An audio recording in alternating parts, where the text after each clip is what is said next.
Holy Gospel according to Mark.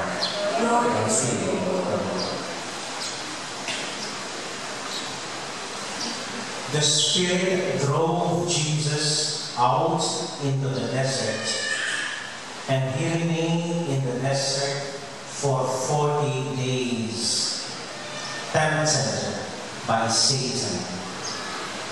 He was among wild beasts, and the angels ministered to him.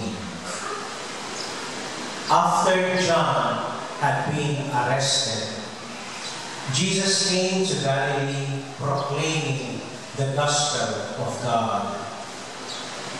This is the time of fulfillment, he said. The kingdom of God is at hand. Repent and believe in the gospel. My dear friends, this is the goodness of our salvation.